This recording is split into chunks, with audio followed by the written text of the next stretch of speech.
फलानमेव पक्कानं पातो पतनतो भयम् एवं जातानमच्चानं नित्यं मरणतो भयम् यथापि कुंभकारस्य कथामतिकभाजना सभ्ये भेदन पर्यंता एवं मच्चान जीवित एवं मच्चान जीवित।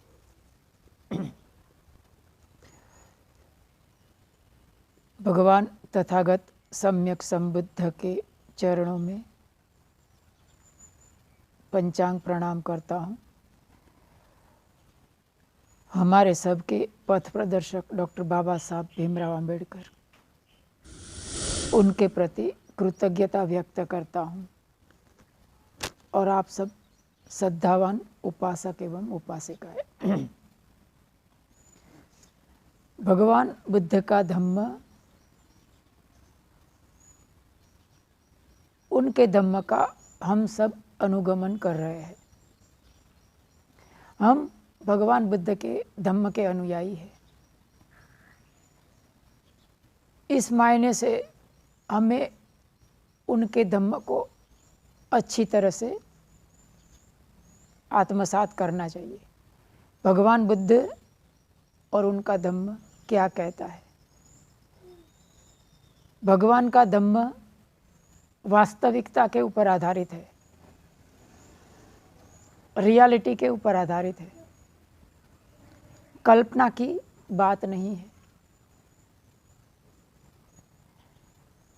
तो हमारे जीवन की सच्चाई क्या है?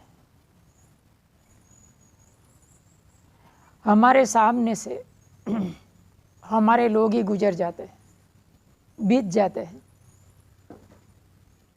साथ छोड़कर चले जाते हैं। हम कुछ नहीं कर सकते, हम देखते रह जाते हैं। ये भगवान बुद्ध के धम्म की, ये संसार की कड़वी सच्चाई है। हमें इसमें से पसार होना ही है। तो धम्म क्या कहता है? भगवान का धम्म कर्म के ऊपर अवलंबित है। हम सब हमारे ही कर्मों की बनाई हुई मूर्तियां हैं। हमारे ही कर्म ने हमें बनाया है। हमारे जीवन में आते सुख दुख इत्यादि सब हमारे कर्मों के कारण आते हैं। कर्मों के परे और कुछ नहीं होता है। 10 धम्म सुत्त में क्या कहा है?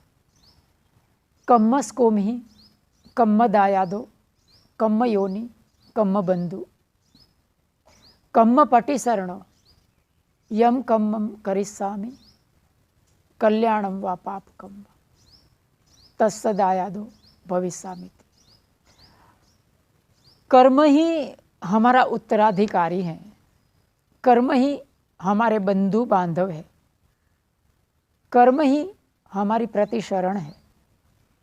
हम जैसा कर्म करते हैं, कल्याणम व पापकम व, हम अगर भला कर्म करते हैं, पुण्य कर्म करते हैं, तो वैसा ही फल हमको मिलता है।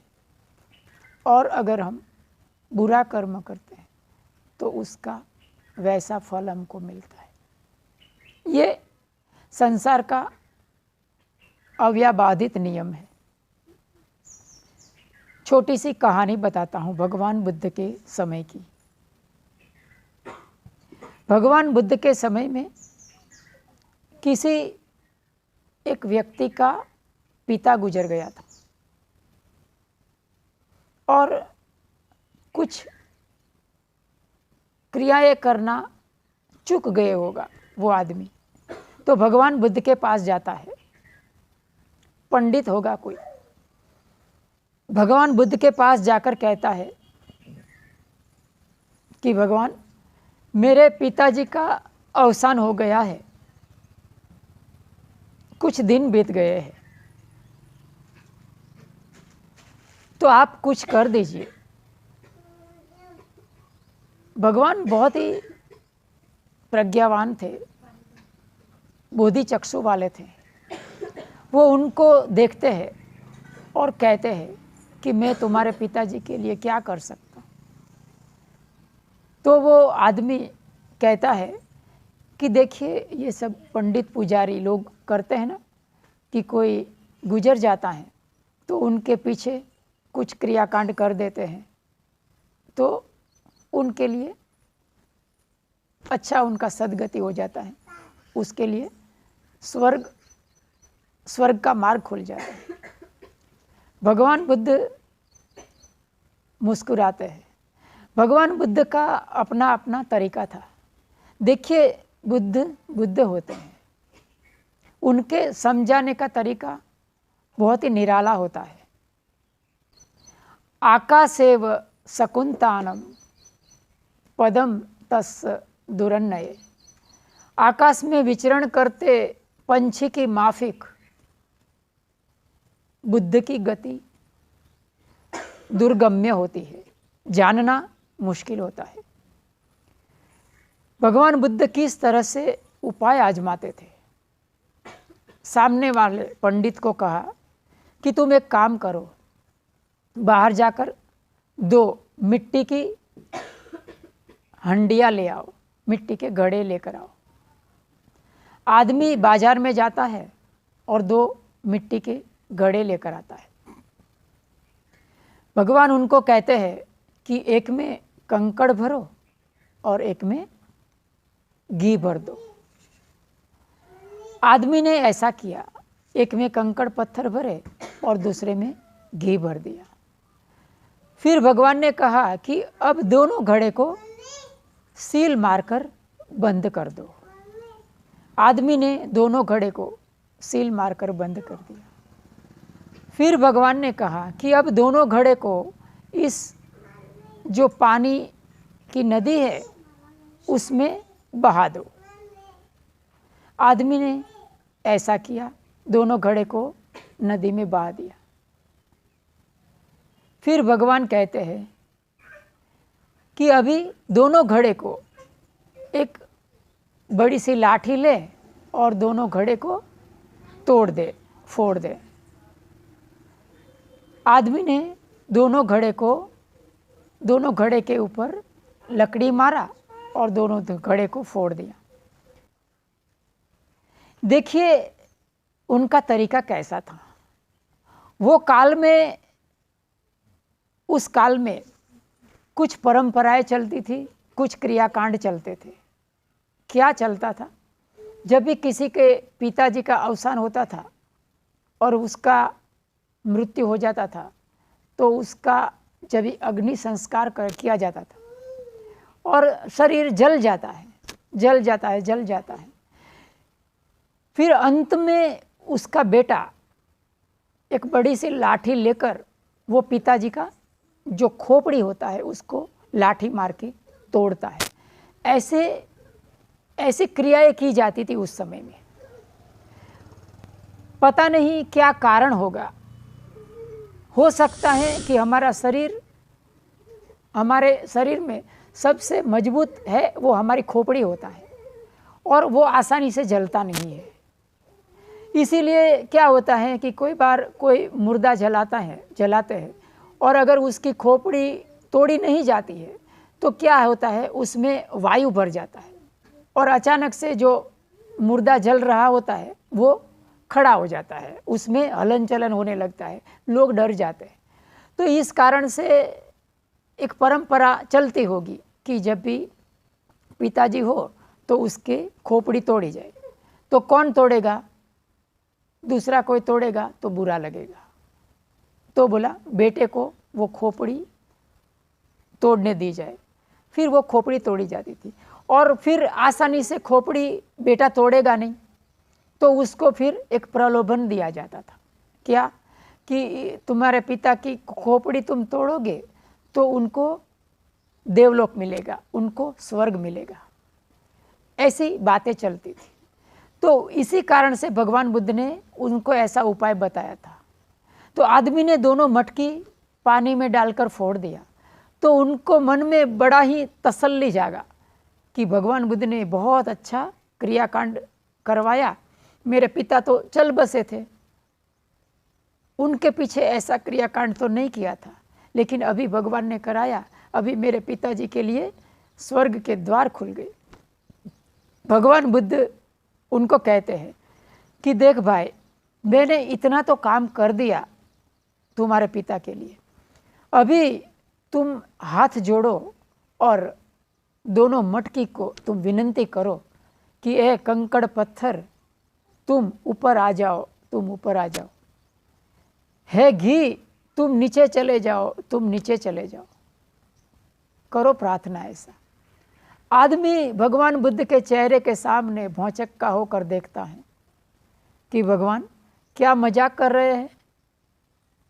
कंकड़ पत्थर पानी से भारी होता है तो वो उसका स्वभाव होता है नीचे जाना, तो वो नीचे जाएगा, और घी है उनका स्वभाव होता है हल्का, पानी से ऊपर उठना, तो पानी से ऊपर आकर तैरने लगेगा।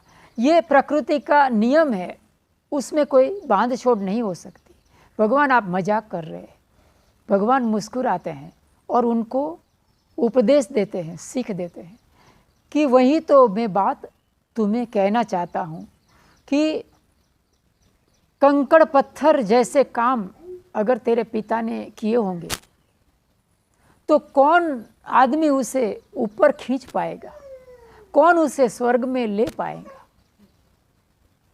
कंकड़ पत्थर जैसे काम अर्थात बुरे कर्म, पाप कर्म, उसी तरह से अगर तुम्हारे पिताजी ने भले काम किए होंगे, घी जैसे हल्के फुल्के काम किए होंगे, तो कौन तुम्हारे पिताजी के पैर खींचकर उसे नरक में ले जाएगा। ये संसार का कर्म का नियम है। भगवान बुद्ध उनको इस तरह से समझाते हैं। तो हमारे जीवन में भी ऐसे बहुत सारे प्रसंग आते हैं और हम कल्पांत करते हैं। भगवान बुद्ध ने शोक करने के लिए हमेशा मना किया है। नाहि ऋणेन शोकेन संते पपोति चेतसि भित्य सुभज्जते दुखम शरीरम च पाह्यति। उनके शरीर को, उनके चित्त को दुख होता है। कैसे? हमारे विलाप करने से। तो कभी भी आप तो विलाप नहीं करते, बहुत समय बीत गया है। समय सबसे बड़ी औषधि होती है। समय बीत गया, हम भूल गए, तो हमें इस तरह का जो प्रसंग है उसे बहुत समता से और शांति से पसार करना चाहिए। उनके प्रति मैत्री करना चाहिए, उनका मंगल हो, जहाँ कहीं पर हो वो सुख शांति को पाए, उनके जीवन में धन धान्य धर्म और आरोग्य आए। आप सब ने मेरी धम्म देशना को बहुत गंभीरता से ध्यान से सुना। आप सबका बहुत बहुत धन्यवाद। आप सबका मंगल हो, आप सबके परिवार में सुख शांति आए, आप सबका जीवन धन धान्य धर्म आरोग्य और प्यार से समृद्ध बने। हमारे पुण्य कर्म में आप सब भागीदार बने। बोलिए साधु साधु।